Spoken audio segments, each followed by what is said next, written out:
Hell, big boy lobby, the biggest gap we've ever done in Elo Hell for Smite 2. 2600 rated player Darth Mike over here. He said he should be Masters. Masters is 4400 SR. The people in this lobby are not locked at 4400. Most of them are well over 4400. So we're talking about like a 44 to 5k SR lobby that he's jungling in. His win rate's 45 or 48% over the last 25 games. His losses, he's kind of even on KDAs. He's definitely not hard carrying his poo-poo lobbies. I think he's about to get shworked and be in for like a really, really rough, you know, realization of where he should be. He's also an Amma main, so I hope we don't see a ton of PvE because that might make me very, very sad. Here's the rest of his match history. Over 100 games, he's on a 44% win rate over 100 last 100 games. That's really bad. I've seen this way too much. Realistically, in Smite 1, if you played enough, you'd get to a point where you're at 49, 50, or 51% win rate. That meant you'd stagnated. That's where you should be. I'm seeing way more super low win rates in Smite 2, which more than likely is telling that you're going up in rank when like faster than you should be. So you're kind of being offset. Like you lose a game, you lose 20 rated, you win a game, you win 100, and you're going up way higher than you should be, is what I think is happening. We'll see. Maybe I'm wrong. Maybe he's a god. He might be the best player in the universe. I don't know. I don't know. He's a Fenrir main too. That also made it a little more interesting to me because I don't see much Fenrir. And I feel like if you play Fenrir as a bad player into a big boy lobby, you get rolled. He's Sunder Fenrir. He might be, dude, I'm not saying he's gonna get shit on. I do expect it. If he starts popping off, I'm gonna be hyped. He used TP up the lane. He's warding. I don't mind. Using your TP right off the rip is fine. You're not gonna use it again in the first 3 minutes of the game unless some crazy shit happens. You got a whole minute of countdown time right here. He'll be all right. I didn't do adapting Thor in Smite 1. I really wanted to do it and he was down to do it. It's just between the way content went and how shit was going with the game, it kind of threw it off. I love an invade, brother. I love it. Damn, the blue ward goes hard here. His blue ward is god tier. This blue ward is beautiful. This is the best start we've had out of anybody, and he's saying he should be in a big boy game. And he saves his Sunder. Oh, he saves it. So he invades backs. I feel like you invade the other backs, but this works. Okay, this is taking a little longer than I would have liked. I wish he'd invaded these and then gone to his own side of the map. It's fine, but killing the sides is troll. You're gonna 3 it anyway, right? Is he 3 it? Yeah. Stop killing the sides, Darth. The sides are gonna die from your 3. Just hit the middle creep. Let the sides hit you a little bit. His red's up. He heard that drop. He should have gone to his red here and then cut across to his speed. He's okay. He shouldn't have cut back here, but this is good. They're on the right track. They're just a little behind where you should be.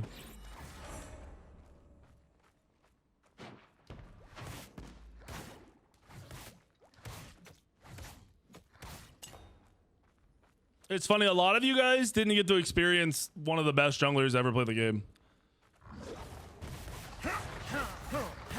For you all, adapting's like one of your GOAT junglers, and in terms of like my competition, like he's definitely one of the GOAT junglers, but in terms of the people I played against, Andinster is the best jungler that's ever played this game.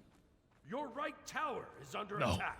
Andinster was at his peak miles ahead of most of the junglers. He was one of the more perfect players. How? He didn't make mistakes ever.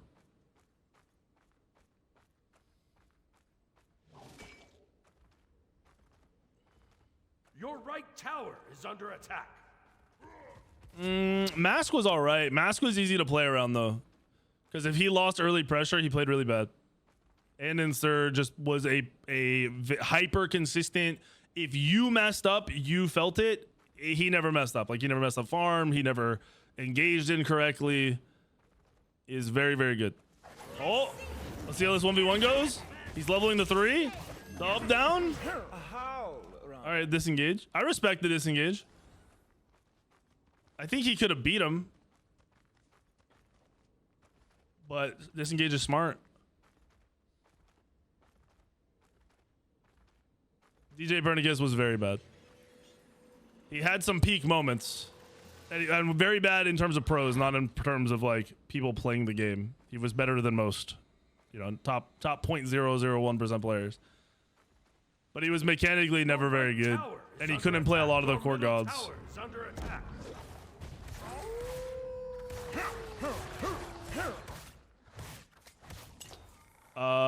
If you go into YouTube and watch Cognitive Prime play Cognitive Red in the World Championship semifinals, that's probably one of the best sets in the history of Smite.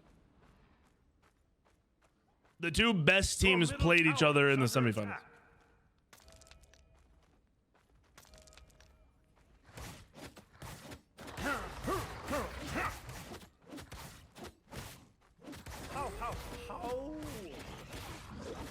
Wait, what is he going? Oh, he's gonna go auto attack builds. He's going braggies.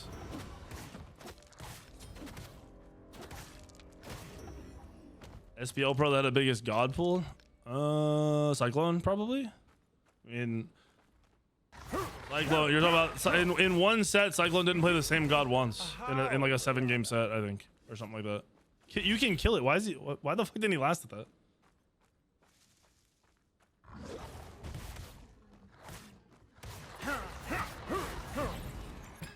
His farming and pathing is infinitely better than every jungler we've watched in the Elo Hell series so far in Smite 2. I don't think he's actually, it's a lie. The Hercules pathing and shit that ended up he played bad in the late game was really good. So I hope this isn't a repeat of that. He's got braggies. Nope, almost.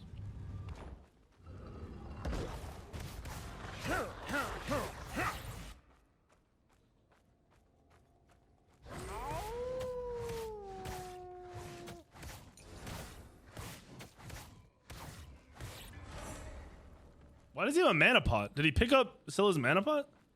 Surely he picked up Scylla's mana pot. Had to have. 100% had to have. He needs to get his braggies online before he fights. Unless he's just going to go for an ult kill on a support.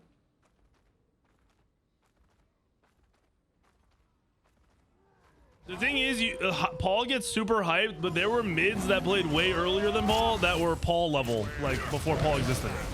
You gotta realize Paul played Smite for like 30 years to get where he was. A lot of those players that quit playing in mid or just quit playing the game were Paul level 3 years in, 2 years in, not 10 years in. That's just like a lot of the LATAMs. The LATAM players were horrible for like 6 years.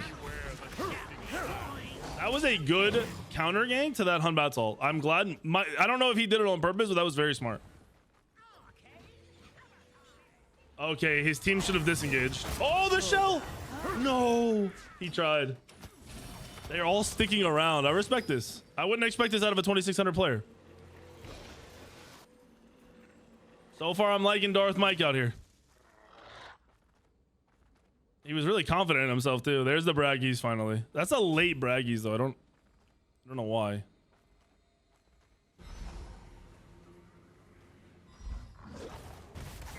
He's ahead of the Hun Battle in GPM by a bit. About like 40.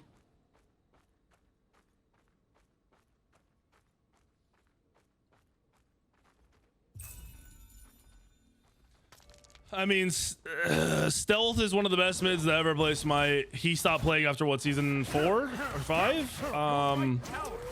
The Adapting's mid laner that he played with is probably the best mid I ever played against. Oh, he doesn't have his ult. He saw them coming, right? Why did he WQ that? He's good though. They used too much to catch up to him. Yeah, man. He was adapting mid. You guys also never saw Boosh. Boosh was a non-ranked player that was so good that all of the people that knew him tried to get him to play competitive without ever playing ranked. Then he finally decided to play competitive, and he was the best mid or tied with Stealth for being the best mid at the time. It's just all those players were peak early and then didn't keep playing the game, so you never got to see what they turned into after 10 years.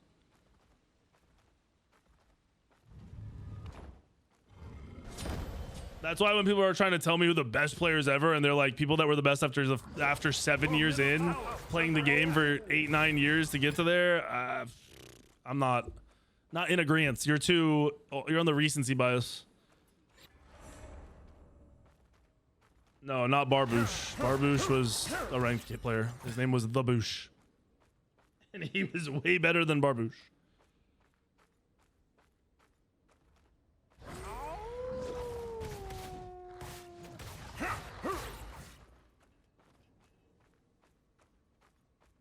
Your favorite was Jeff? Jeff was honestly one of the worst supports. On one of the best teams, he was one of the worst support players. He ended up being super valuable for them, even though his mechanics were bad, because of his attitude early, and then he lost the attitude, so he became a worthless fucking teammate. That's why he got kicked.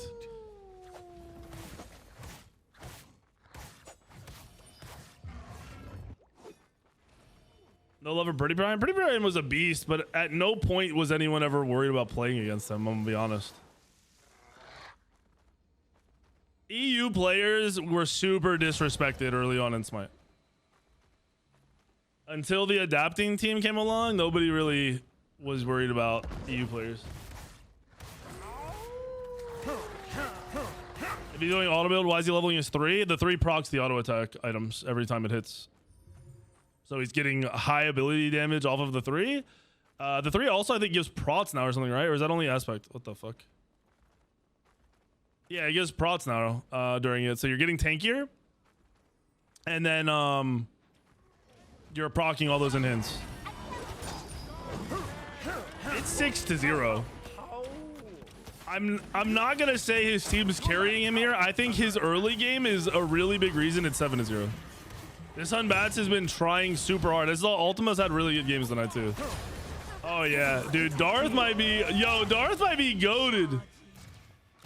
He should have kept chasing this Neath. I don't know why he didn't. He should still be chasing the Neath. He should still be chasing the Neath. He should still be chasing the Neath.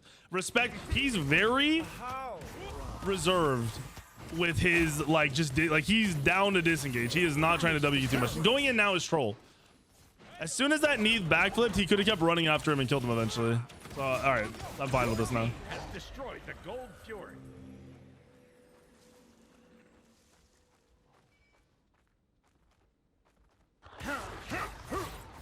And he was running Smite until adapting an Epsilon formed. The Pyromancer has Yeah, that adapting team is like an insane team. One of the best teams to ever play together for sure.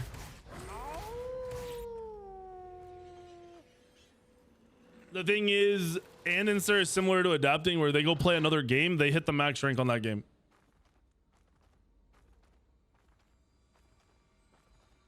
They're just very, very, very good gamers.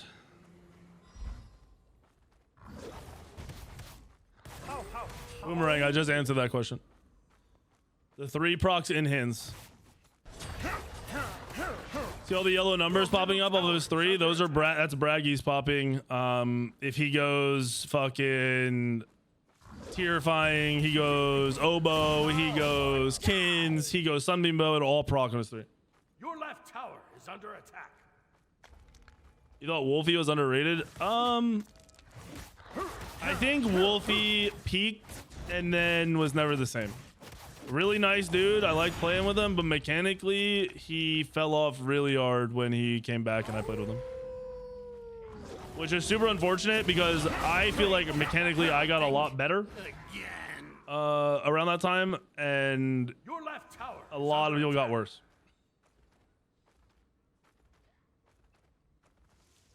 Actually, when I quit playing, it was because my coach agreed that mechanically my teammates were the reason we were losing.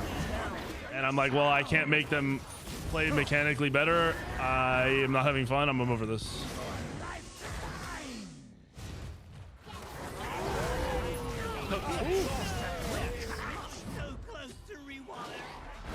I think that's an okay sacrifice for him. I'm not mad about him dying over that. I don't like the Dagger of Frenzy, though. The Dagger of Frenzy second item is kind of troll. I don't think you go that here. I think you're wasting your items by going Dagger of Frenzy. Serrated would even go hard in this kind of build. Avenging Blade could go hard. Terrifying would go hard. Sunbeam Bow would go hard. Really not a fan of the Dagger of Frenzy. He's also bottom damage now. Is he going to be another one that falls off in the mid-late? How was Ducky? Ducky was... I love Ducky. Ducky's a good dude. I I think Ducky's biggest problem was consistency. He could be the best player one game and the worst player another game. Your right tower. Like if you got him when he was peaking, he was gonna carry you. But if you got him when he wasn't peaking, you were probably getting somebody that was gonna get fucked. The light. I think Gar, Snoopy, Ionic, Divios, and Boosh still stay the other team wise for season. No, Ionic fell off and got a lot worse. Gar's was not a meta adapter. He could only play 2 gods, and he only wanted to go full damage. He is one of the people that was trying to shit talk when I created the tank jungle meta. He was mad about it being so good. He was not an adapter.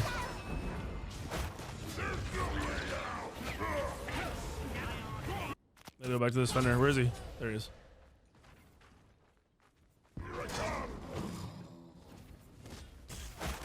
His Dagger of Frenzy's not even up, and he's not popping it. He doesn't have the Dagger of Frenzy buff. Does he pop it when he comes out of the 3? No. He's not Dagger of Frenzy. Okay. Yeah, this Dagger of Frenzy pickup is dog shit. I'm convinced. This is a good fight, but if he's using Dagger, yeah, there, he finally popped it. He waited too long to have it up. Salvation.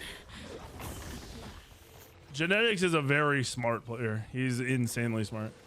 He's just a smart person, so it translates into the game. Hey, Venner's not bottom damage now. He's still down there, barely above the Kraken.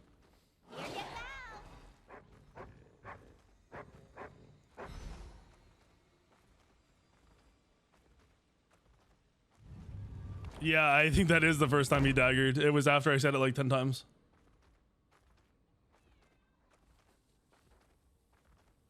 Aurora is the best support I've ever played against. In ranked, in competitive, in anything. By far, not even close.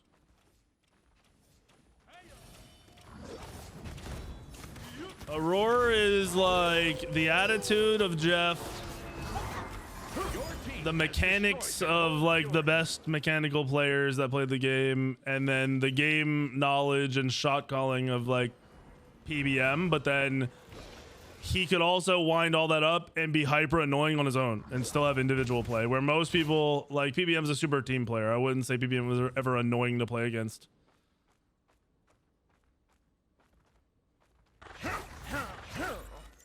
Nah, Paul's not the best mid we've seen. He might be the best mid you've seen because you didn't watch the game from the beginning. I mean, I think Shinto was basically as good as Paul. I think Shinto played a little more for the team and Paul played more for himself. And that was why you think Paul's better. Because you looked at his stat line way too much. I do think Paul's a beast and one of the best mids, probably one of the best players to play the game. But I can't say he's the best, but like, not even in that conversation for me.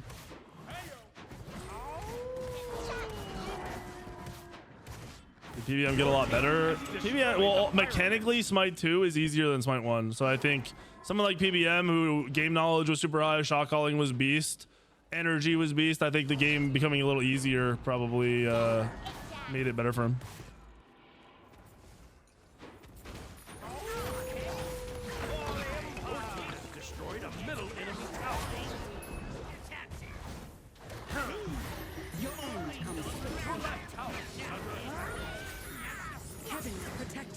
Dude, his damage is fault is like not easy to die here. Oh, big disengage. 3. Nice. Oh, ooh. Yeah, I don't like his late game fights right now. If he's not full comboing a squishy, I think his engage is bad and he's just falling off because of it.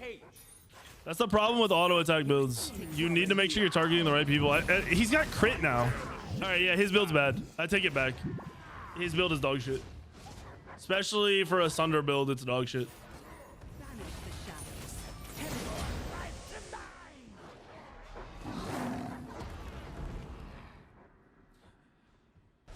Beware the shifting sands.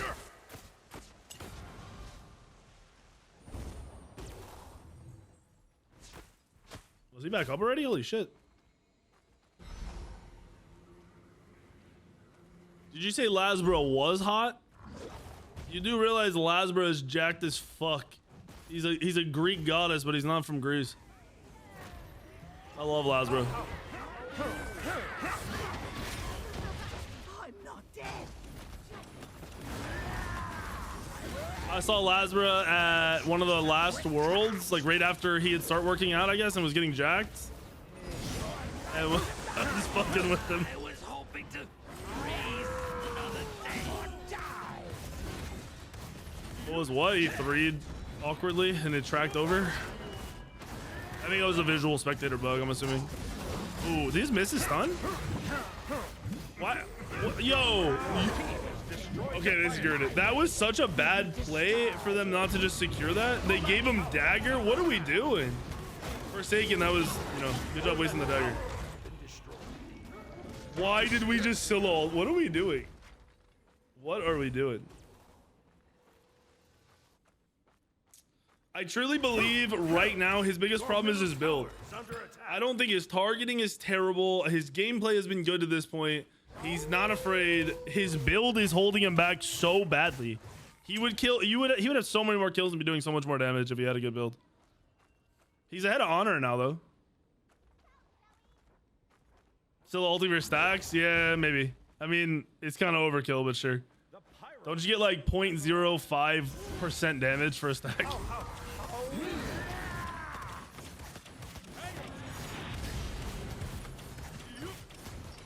Your team has destroyed the Best gold ADC. Barracuda was the safest ADC.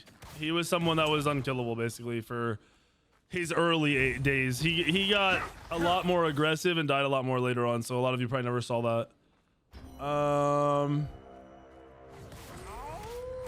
Your right tower. It might be Panda Cat, maybe.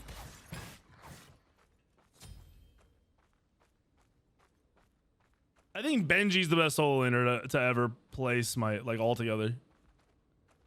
I think you're trolling by not saying Benji. I think you didn't watch the game and you've never seen him play if you're saying someone else. Your right tower.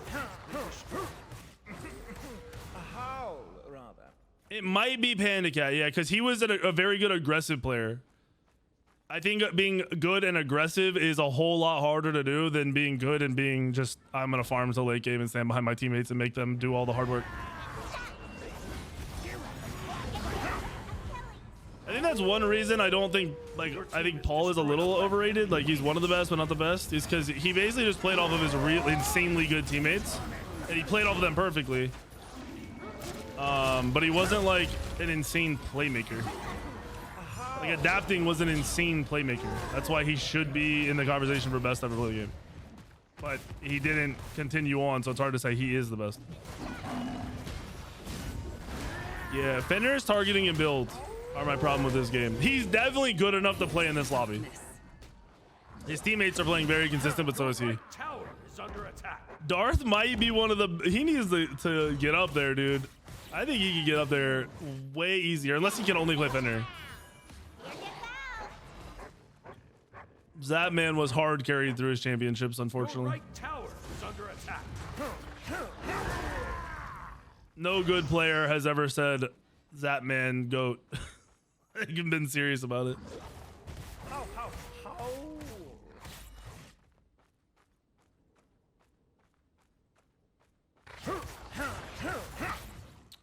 Pagon and Scream came into the league as rookies were arguably the best. And Pagon was the best and then went to the championship and fell off hard. Or went to the, not the championship, went to the worlds and fell off, or the playoffs, whatever. His performance in the playoffs was significantly worse than his regular season.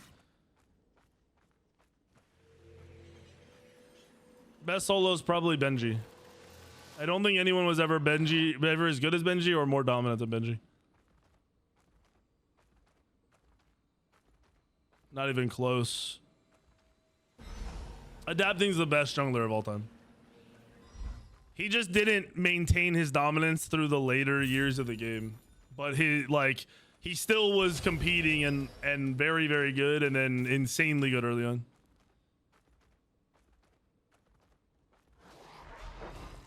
He did have a lot of Ama games. You're right. Demon Reigns, thank you for the 5 gifted. This Fender, well, yeah, he was an Ama gamer, but he did have a lot of Fender too. Destroyed a middle enemy tower. I just think his build is bad, like really bad. That's my issue is his build. Like, that's good targeting. That's smart play right there. Just let me grab this guy who I can definitely kill. But then this is overkill. Now he has a pendulum. Yeah, his build is bad. That's insane to me that your decision making and like your overall play is so good, but your build is so dog shit. So if you go full auto attack build on Fender, it's the build on Smite Source. And when you are full build, if you jump on a squishy with your one and it stuns them, you can kill them before the stun ends with the auto attack build. Which means you can kill a squishy and then 3 someone else and basically 100 to 0 2 people.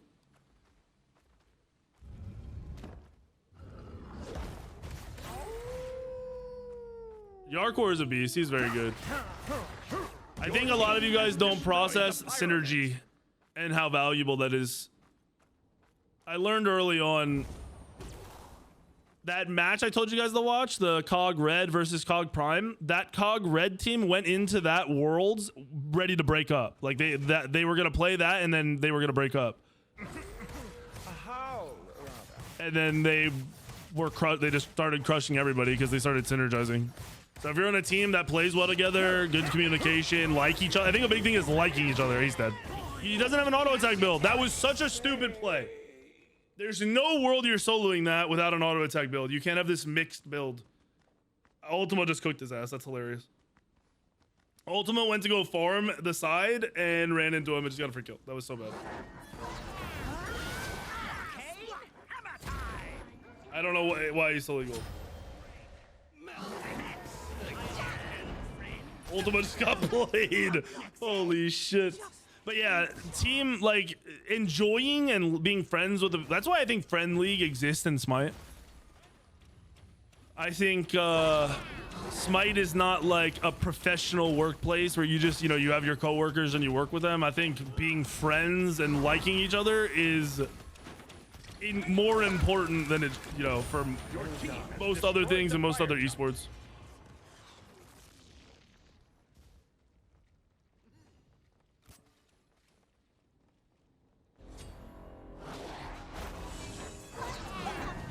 How many good players got overlooked because of Friend League? Not many.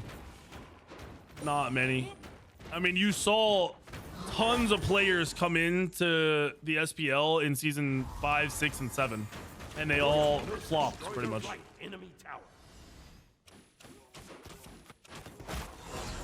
The Friend League did happen. Like there were people that weren't very good that got put in roles that they never should have been. Like they got swapped from, you know, they were support mains and started playing mid and shit like that.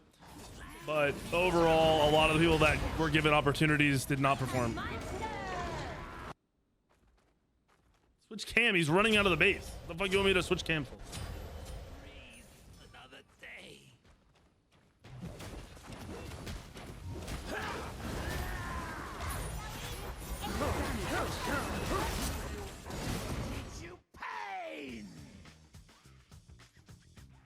All right, this is a weird breakdown for me, bro. This is a weird breakdown. This is a strange breakdown. Darth, my boy, pal, friend, gamer guy. I loved the way you played the map. I love the way you farmed. Your initial ward into the invade, fucking beautiful. Your build ruined your whole game. Your targeting was good. Your disengaging was good. Your mechanical play was good. Your build was dog shit. If you committed to a true auto attack build, you double your damage. The Pendulum, a waste of fucking time. The fucking Crusher, a waste of time. The Dagger Frenzy, a waste of time. With the build you went. You committed to Braggies first. Love it. Great damage with your 3. Go commit to that, dude. Commit to that. Terrifying. Oboe, Sunbeam Bow. You don't even need pen. You just need full auto attack items.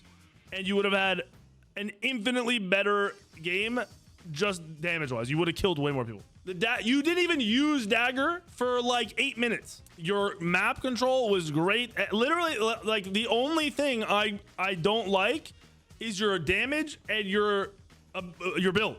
Which, if you built better, your damage would have been higher. You barely used the Dagger of Frenzy. Like, less than 10 times in that entire game, which is crazy.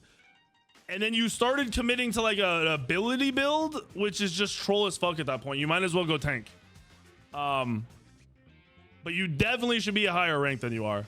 you absolutely need to commit to a better auto attack build. Use the one on Smite Source or do some version of yellow numbies off the 3 and keep playing the way you were because you play great.